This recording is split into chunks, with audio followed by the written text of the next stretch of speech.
Welcome to Absolutely Not, the live podcast series dedicated to providing examples of setting personal boundaries at work and the vocabulary needed to name harm in those spaces. I want everyone and anyone to set personal boundaries at work and create healthy relationships in the places that they want to be in.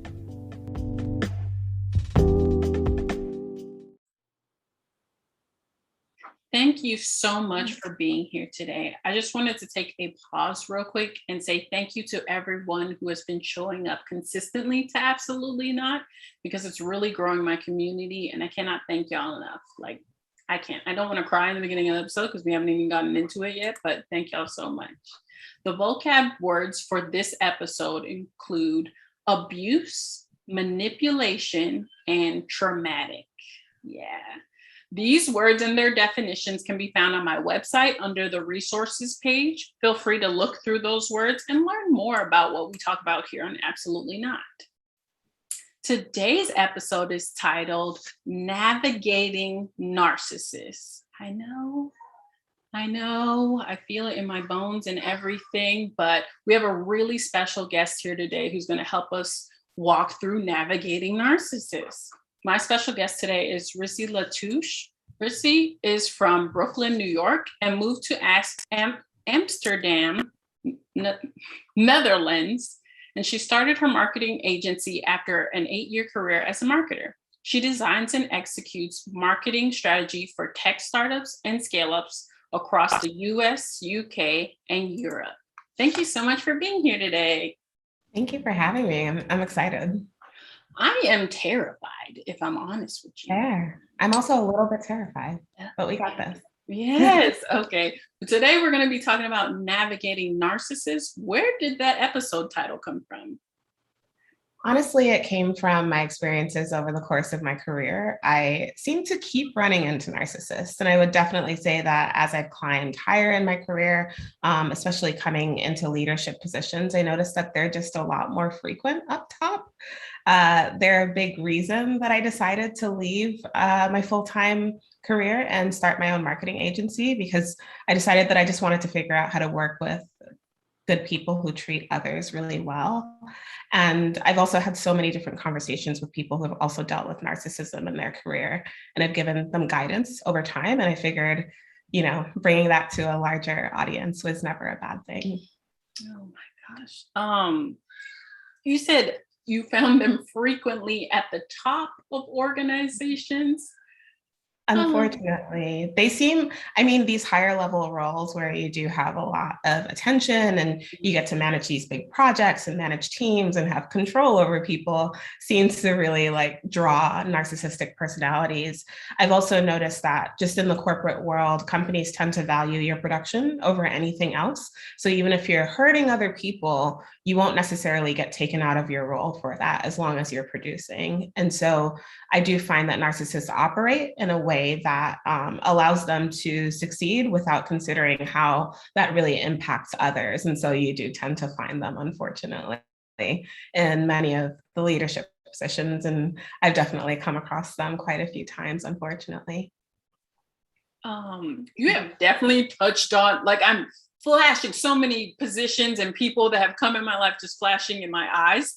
But I love how you kind of went into what narcissistic characteristics look like. Could you kind of list out for the audience a little bit more what you can identify a narcissist? What characteristics assist you in identifying a narcissist? Yeah. So when I was younger, I always used to have this saying, and I realized that I was actually talking about narcissists when I said this, but I had the saying that everyone is the center of their own universe. But for brats, they want to be the center of everybody else's universe as well. And so when I realized as I got older that when I was talking about brats, I was really talking about narcissists. And so I would interact with people who I genuinely enjoyed spending time with. But I would always notice that they would push a little too hard. I'm a person who really enjoys treating other people well. I'm probably I would say I'm a reformed people pleaser. I hope that I'm not landing in that bucket anymore. I try really hard not to. And I do try really hard to set good boundaries for myself and encourage others to set boundaries. And what I've noticed is that narcissists don't tend to respect boundaries. They don't tend to even like have empathy when their behavior is pointed out. Sometimes they'll just speed right on by it and make excuses for it, or other times they'll just deny it and say, like, I have no idea what you're talking about. That never happened. So, of course, the gaslighting is happening. And all of it is with the goal of centering themselves and centering themselves in others' worlds as well. And that's kind of how I start to suss out the types of people that they are. And that's a lot of data that you're talking about. The ability to say, okay, on several occasions, you have done this behavior. Yeah. When did you start to realize, oh, wow, I am identifying patterns? I can definitely identify narcissists. I would say that it was in when I was still living in San Francisco. I worked in a role where I came across somebody who was a narcissist. And one of the things that I noticed about them is that they were very concerned with their image and the way that people saw them. And they often, the image that they project isn't actually accurate to the type of person that they are. So with narcissists, like many of them, a lot of it does come from insecurity, unfortunately. So I do want to say, like, I'm trying to shift the way that I think about narcissistic personalities. I have come into contact with them in the past and been like, oh no, they're terrible people. They don't deserve to have a job. They don't deserve this, blah, blah, blah. But fundamentally, if you start to look into it, and this is talk to my therapist about quite a bit, is that much of that behavior comes from somewhere. And so if you start to think about it from that standpoint, you'll see that the behavior they exhibit is often due to them kind of trying to reconcile those pieces for themselves. So that might be like a lack of attention. So they're trying to gather as much attention as they can for themselves. That might be kind of like sustaining some sort of image. And so they'll craft whatever narrative they need to around that in order to sustain what they think they are, or who they think that they are in other people's eyes. But one thing that I have noticed quite a bit about narcissists is probably the hardest thing for me to deal with is how much they tend to talk behind other people's backs. I think that's the part that always really got me, because like I said, I care a lot about treating other people well, and I'm way better actually at advocating for other people than I am for myself. So if I feel like I hear something negatively said about somebody, but they're not there to defend themselves, and it's said in an open space, that's often a sure sign that the person who's saying it doesn't necessarily have that person's best interests at heart. And that's definitely a factor that I've noticed in people who have narcissistic personalities. This is the gospel for a lot of us. For a lot of us, recovering people pleasers, for a lot of us recovering from trauma in the workplace, this is something that the vocabulary that we've needed to be able to suss out these people. One of the things you talked about is the narratives they're creating. So by doing that gossip and by they're elevating themselves, have you ever had to talk to a narcissist about that type of behavior? Yeah, I have. I have. So when I was younger, I've shifted so much in how I've dealt with them. I went from going like, oh, I'll just lay low and they won't notice me, to I'm going to try to combat them. Never, ever try to combat a narcissist. It is not worth it. They have way more practice than you do, and it will drain you. I don't recommend it. Now, what I do is I just tell the truth, and I'll tell them about themselves, to be honest. And I tend to just leave the situation now. And I have had, people say to me, like, I don't know what you're talking about. I had somebody who I personally noticed was a bully to others. And I said to her, like, I don't understand why you need a verbal punching bag in other people. You really should figure that out and learn how to treat people better. And she was very taken aback by the fact that I had called her out on that. But this was someone who would make nasty faces at people when they said things that were unsatisfactory to her. She was the type of person who would kind of just like completely blow past others' boundaries, even when they've been set. And she particularly did it to people who she thought she could get away with doing it to. So I will say that that's another thing with narcissists, is that they know who they can mess with. All humans know who they can they can try and who they should kind of like back off of. And especially when you see the person who's like maybe the youngest person in the room, the least experienced, or maybe is a bit more timid, and they're dealing with a narcissist, they're often going to get most of the, or kind of the brunt of the worst behavior. And so that's another way to kind of look at how they behave. Oh, all of it sounds so very disgusting, but also resonates, because I'm just like, oh, I've seen all of these people before. I love that you allowed my audience to hear the fact that combating these types of people will drain you. Yeah. I know that we get a lot of external messages about like, oh, you can change people if you sing songs to them and then they will be better the next day and Christmas will come. Christmas never came. Christmas never ever came. And another thing that you said was a verbal punching bag. Yeah. Unfortunately. Okay, yeah, I'll process that on my own, because but those internal boundaries that you set with yourself to say, okay, I am now able to identify narcissists and I will not combat them. What was the first steps in setting those internal boundaries with yourself? The first step was combating one. I used to another workplace experience I had, I worked with someone who was a narcissist, and I saw that her behavior was very negatively impacting the productivity of the team.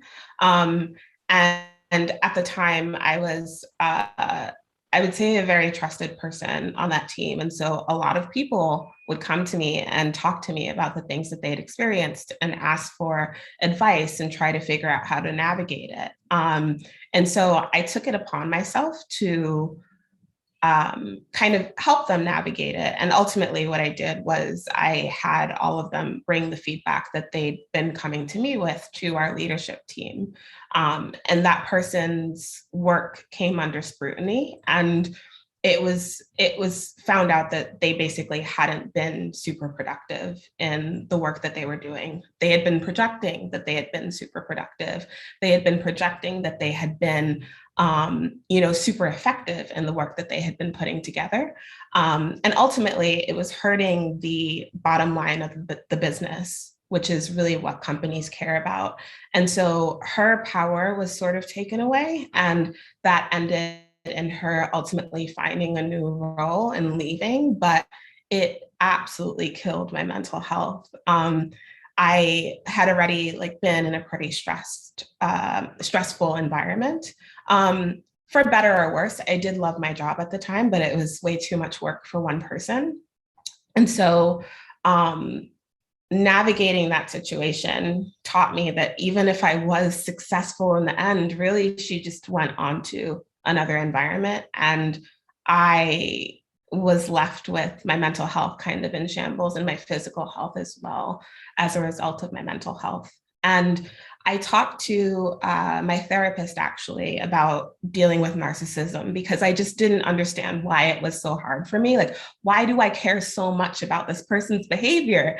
And my therapist said to me, she was like, the thing is, you're way too empathetic of a person to be able to share space with a narcissist. You're always going to be asking yourself the question, why are they doing this to other people? And they will never ask that question themselves.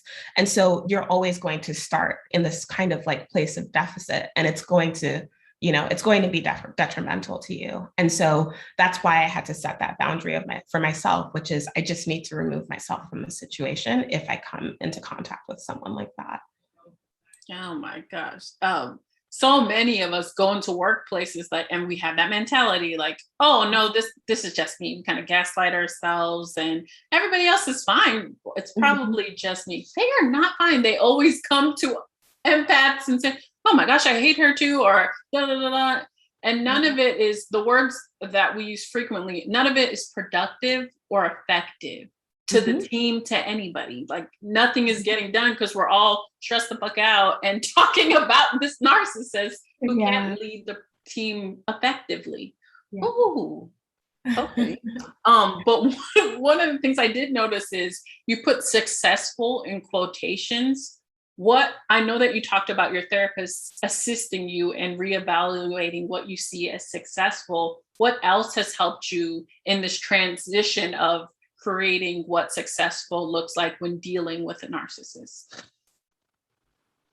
Honestly, as you mentioned, I live in Amsterdam in the Netherlands now. I moved during the pandemic. I had a great career in San Francisco. I've been doing marketing my whole career. I absolutely love it. But when people say that San Francisco is a work hard, play hard environment, they mean it. And San Francisco really, really takes it to an extreme. And I don't particularly feel that it's the most helpful place to, or I should say healthy place to live, depending on what your environment is, especially not as a Black woman. That has its own ramifications. But I will also say that capitalism is driven by narcissists. I mean, if you think about it, capitalism functions on companies being successful. It functions on them making as much money as possible.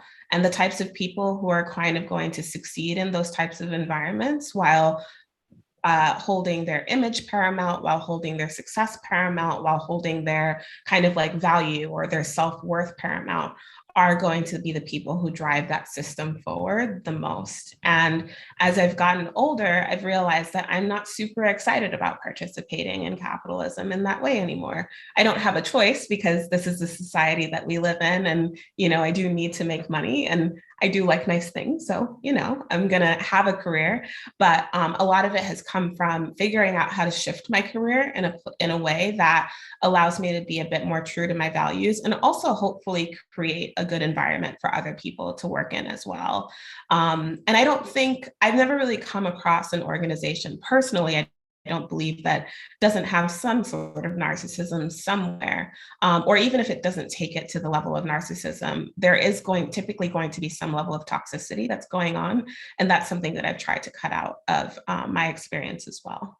So to answer your question of kind of like how I've learned to set those boundaries and navigate, a lot of it just comes from reframing my thinking around what success looks like in my life and understanding that that doesn't mean that I need to be in the topmost role in the topmost marketing organization at the top company.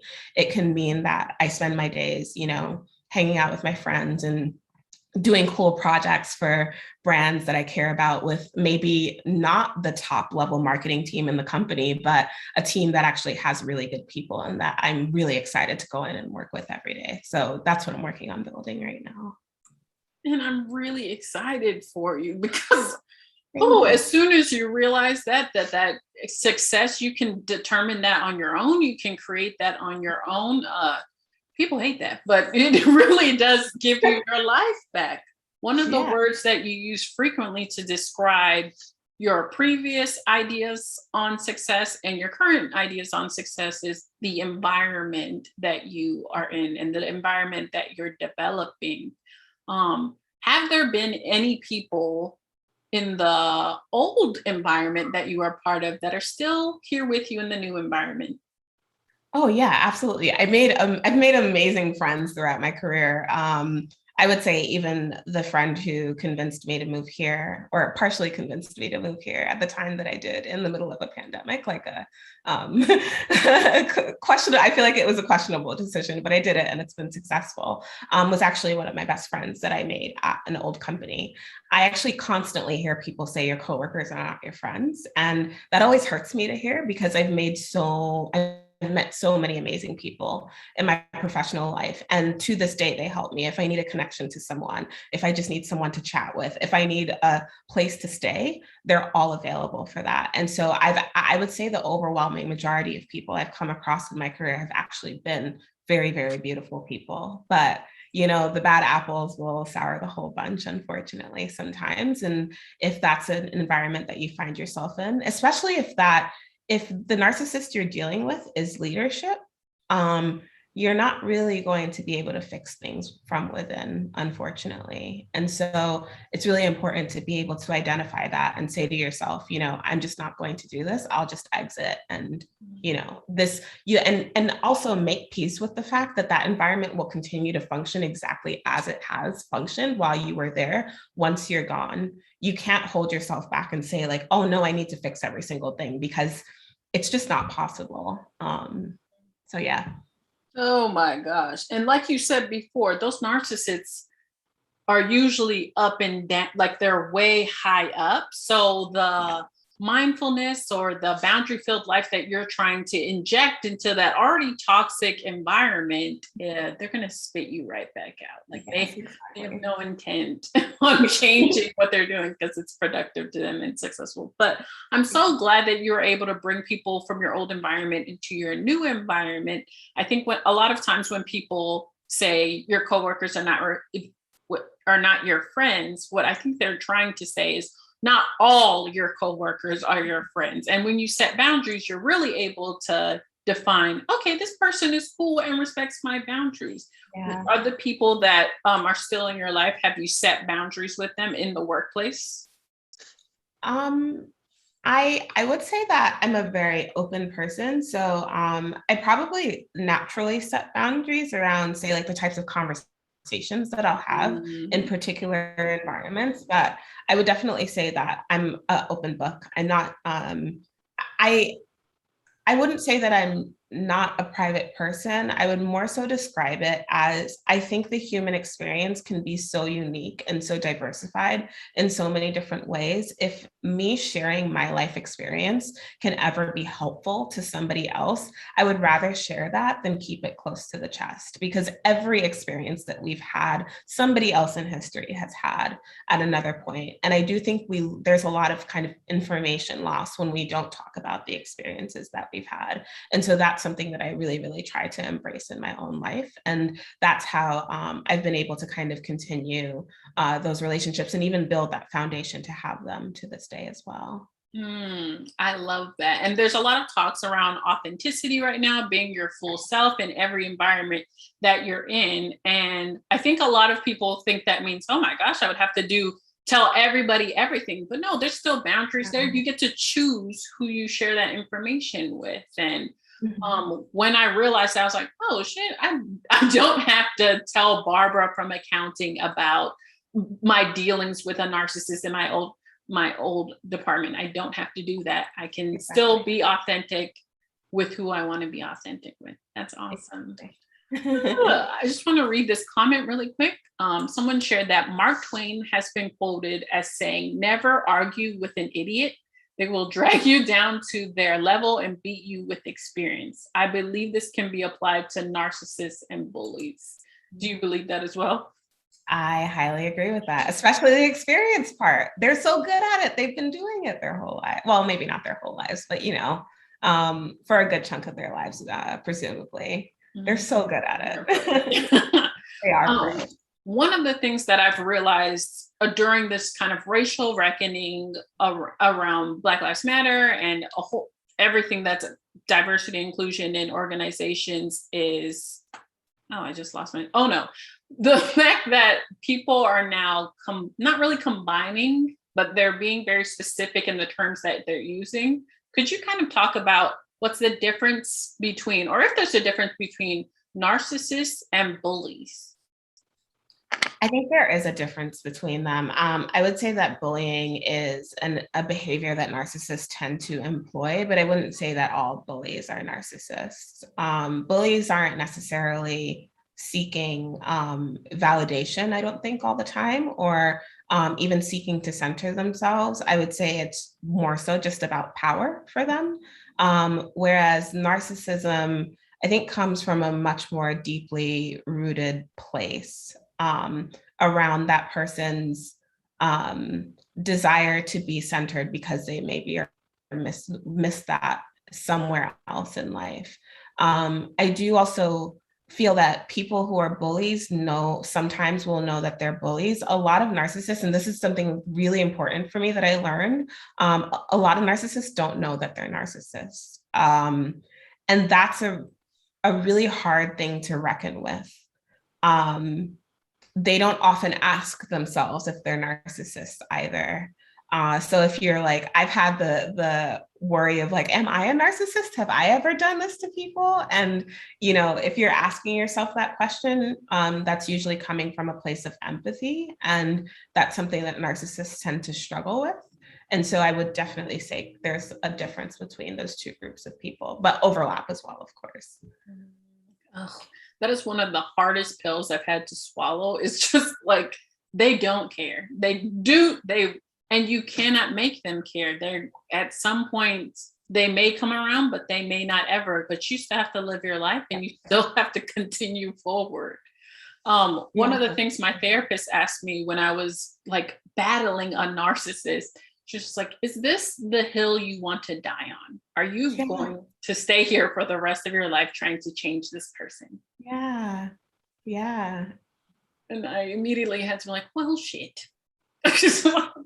When does it end if you choose to go into that battle, right? There's no easy way to extricate yourself from it once you're in it. So what's your end point when you decide to do that? And I really like the question of, is this the hill you want to die on? Because that question automatically causes you to kind of consider what you would lose out on or what you have to give up in order to continue fighting for that thing. And narcissists will take a lot away from you given the chance. Okay, I need to process that. What would you, oh my God, what would you be giving in order to continue this fight? And with everything that's going on right now, you know what I mean? Like all the information that's going out, the feeling of having to like fight people on social media and on the internet and stuff, like, girl, what are you giving up in order to just like, get you wrong, you racist, and I have other stuff to do. I have a family. Yeah. I fall into that hole more than I would like to admit. I'm not going to lie, getting into arguments with people on social media. I deleted my Reddit app. Really trying to stop. I also worked in diversity, equity, and inclusion at my last company. So I'm so like passionate about like, no, you can't say that. This is not compassionate. This is not okay. So yeah, I completely hear you on that. And I think a lot of us haven't had this vocabulary. So a lot of the times we're thinking that it's possible to change people. And also that the person on the other side is actually interested in learning more or having a conversation. What would you say are kind of your pinpoints that somebody doesn't want to have a conversation or learn more? If they gaslight you, definitely. If you point out that something is happening and they deny it, that can often be a sign, but it's often also a trigger for you to gaslight yourself, because you might be like, they must not have meant it, like they didn't even know they were doing it, or they said that they didn't know that they were doing it, but they were going to try to address it, and now moving forward things should be better. And I actually have one very specific example of this where this is actually the person who would make faces at people in video calls when they said unsatisfactory things to when they heard unsatisfactory things, I should say. And I mentioned this behavior to this person, and they said, well, my friends say I wear my heart on my sleeve, and you will always know what I'm thinking by my face, but I'm really going to try to temper that behavior down. And when I heard that, I was like, oh, okay, cool, we're good. Like, at least there were other things, but at least this was one thing. It felt like, okay, this person can take feedback, they will adjust, and that I left that meeting feeling better than I had walked in. And then I noticed that the behavior continued. One, predictable, but two, maybe a little bit less predictable, is look at how narcissists shift in terms of the environment that they're in. So I would notice that when this person was on internal calls with just our team, they would always display this behavior of kind of like bullying people a little bit, facial expressions, all of it. I noticed that when we were on external calls with people who were not on our team, people at other companies, whatever it might be, they were sweet as pie. It was like night and day. And I went back to them and I said, there is a marked difference between the way you behave when you're just talking to us versus when you're talking to other people. You're not going to sit here and tell me that you don't know the difference. Like this, it just doesn't work that way. And the thing about narcissists is that they will trip up. They trip up all the time, but they will never admit it, even if you call them out on it. And so you're going to exhaust your energy. Imagine going to somebody with an example of a behavior that's making you uncomfortable or that is unacceptable, and they promise you that they're going to change it, or they deny it, right? And then you go back to them because they haven't changed it, or because they said that they were going to work on it, but they haven't.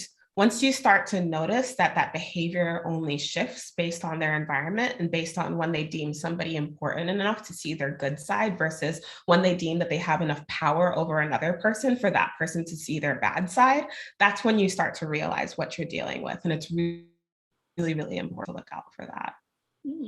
Oh my gosh. Even their initial response of, well, my friends say, like, well, I mean, I'm grown now, so I can identify that. But I know myself in a younger place, I definitely would have been like, oh my gosh, that's so awesome. I'm so happy that you saw it this way. We're gonna be great. Yeah. Yeah. So once again, this vocabulary is so important just because the ability to identify it sooner saves you a lot of heartache, saves you a lot of mental health. It saves you a lot of just time in your life. Like, I don't need to stay here and be bullied for 3 years for experience. I'm good. Yes. Exactly. Oh, okay, great. When you were setting boundaries with that narcissist in that place, were there any people that came to your aid?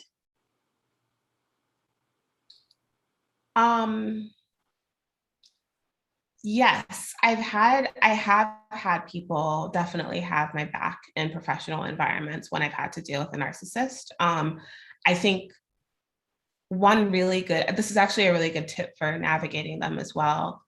Find yourself friends who are not friends with the narcissist. So find yourself powerful people who you can build really strong relationships with, who that narcissist doesn't necessarily either have access to or doesn't have the opportunity to build a strong relationship with, because those are the people who will come flying out of left field when the ground starts to get pulled out from under you.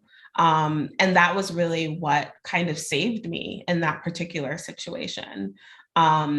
It was having, like executives at the company who I'd built really, really good relationships with. To be honest, though, I actually think that that's why the narcissist didn't like me, was because I had these connections that they didn't have access to.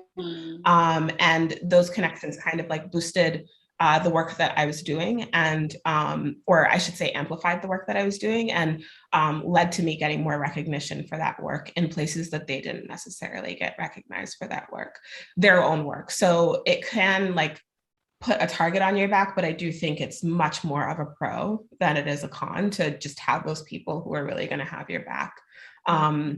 Treating people well goes a long way. It really doesn't cost anything to be a nice person, to be compassionate, to be empathetic, and it's good leadership skills. There are so many different benefits for it. You feel better, there's so many benefits to that. I believe heavily in, greeting people with a smile, asking how their day is doing with like actual curiosity and not just a quick pass on by. People really do remember how you make them feel. And I think that's going to be really important when you're navigating environments in which you have to navigate people who are narcissists. Oh my gosh. And I wrote down the ground pulled out under you. There's somebody who was in my brain throughout this whole conversation, but immediately when they got the chance, they pulled that rug out. Oh, yes. And yeah. And younger me, I was very shocked. I was like, oh my God, where did the rug? Like, I don't understand. I thought we were a team. But me now, I'm immediately like, girl, there was step 3. There was 17 red flags, and we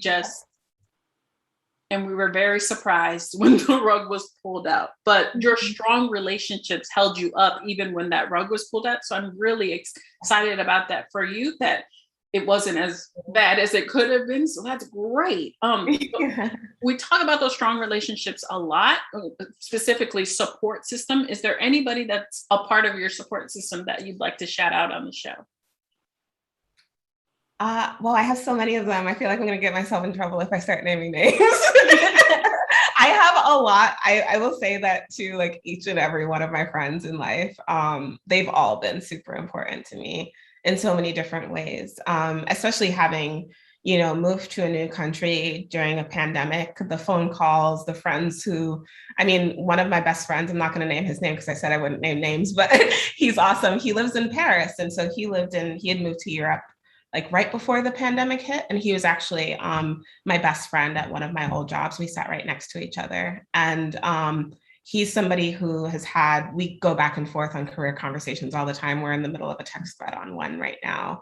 But like, in the pandemic when we weren't really supposed to be traveling, but I was 7 months into being away from home and had never been away from home for that long and really just needed to see somebody I knew. I was able to hop on a train to Paris and go stay with him and his wife, who is also one of my best friends, for a couple of weeks. So I'm hugely thankful to my support system. I've been very lucky in that I've had a very strong group of friends from a young age. My oldest friend I've actually known since we were 5 years old and in kindergarten getting bullied together.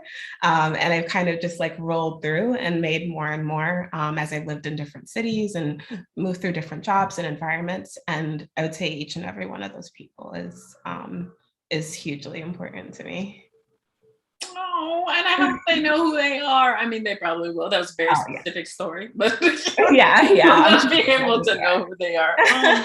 It's so important to have that system because even if something terrible happens at work, we talk about this a lot, being able to extract your worth from your work, you still know that you are worthy because there are people on the outside who are shouting your name regardless if you have a job or not.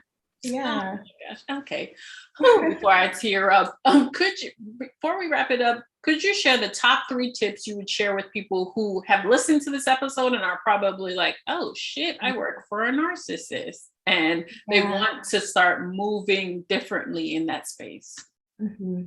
I would say my top tip is make a plan to get out. Whether that get out means moving teams, whether it means moving companies. I'm speaking in a professional environment here. Obviously, I do understand that there are people who are going to be under the power of narcissists who do not have the means or privilege or access to be able to get out, and that's a completely different thing. But I would say that in professional environments, wherever you can find your way out of the situation, if you have the ability to do so. The second tip I would say is don't combat them. That does not mean allow yourself to be walked over.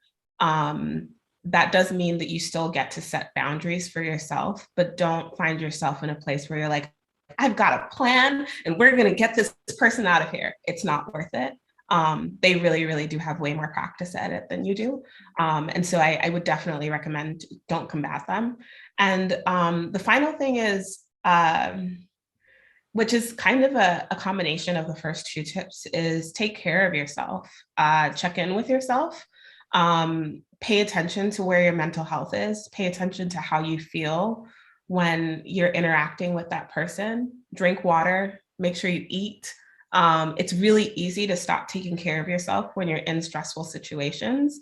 And it's kind of a self-fulfilling prophecy at that point. You get stressed out, you stop taking care of yourself. And then because you're not taking care of yourself, the stress just gets worse.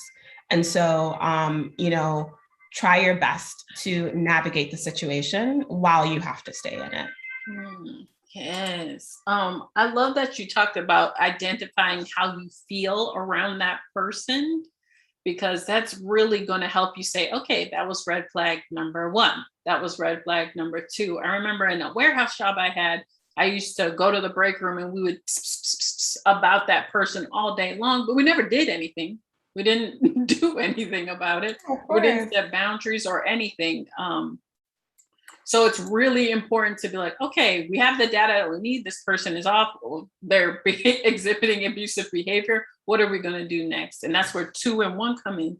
Set a plan, of course, to get out of there and don't come back. Yeah. Oh, also, I have one more, and this is a mistake that I've made in my life, and I am refuse to do it again. I hope I don't do it again, but to give advice to people, if you find yourself working for a narcissist, don't let them use you to recruit other people to their team. Because I've been that person, and I felt so bad. I had people that I had interviewed and helped hire who came up to me when I quit and said, I literally chose this job in part because I was excited about working with you, and now you're leaving. And I, to this day, feel so bad about the fact that I kind of like pulled people into this environment that I, at the time, I was still learning. They worked on it early. It was just like, it was very early in my tenure at this particular place. But yeah, if you identify it, try your best not to pull other people into that situation. Not only for those people, but you might find yourself feeling bad about it later on as well. So yeah, don't let them use you as a tool. Because they will. Because they will.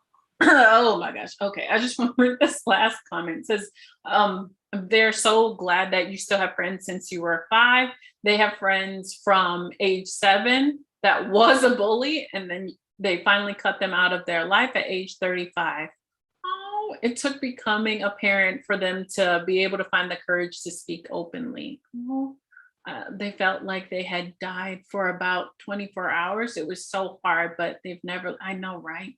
Never looked back. That was one of the only times I spoke up to a bully for myself. I'm better speaking up for others. Oh my gosh. That's really important. Oh my, so much of that. But I do want to touch on that one. The feeling like you died after you have to cut those people out. You touched on this earlier that it's really hard for people who are genuinely good people to kind of be like, no, that person is bad for me. I have to let them go. Has that ever been hard for you?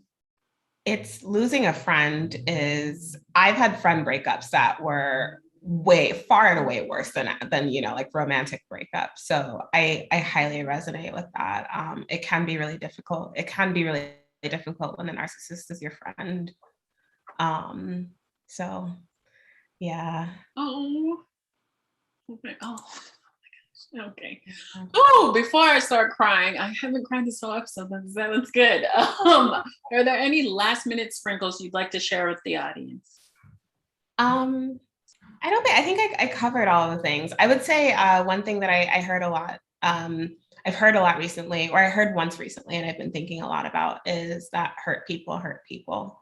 So whether they're a narcissist, whether they're just whatever behavior that's being exhibited towards other people that can be detrimental to them, I think the world would be a better place if we all considered more how we treat others. I think we could make just so many different situations better. And so, yeah, that would be my last comment.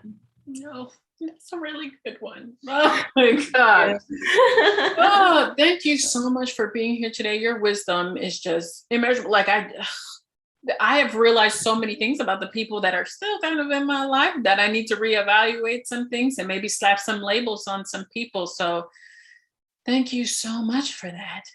Thank you for connecting with me, for inviting me to be here. I've so enjoyed all of my interactions with you. And yeah, just thank you for doing this work and putting your emotions out there and your feelings out there and sharing yourself with the world to create this. I really appreciate it. Oh, no. Okay. And with that, goodbye, everyone. Thank you so much. Thank you so much for listening to Absolutely Not. Your support means the world to me. You can always further support the show by leaving a review or visiting the Support the Mission page on my website, www.katrinastrohl.com. My website is also where you can register for upcoming live episodes, watch amazing past episodes of Absolutely Not, and buy Absolutely Not merch. Yay! Until next time, keep setting those boundaries and saying absolutely not to anything unaligned. See you next time.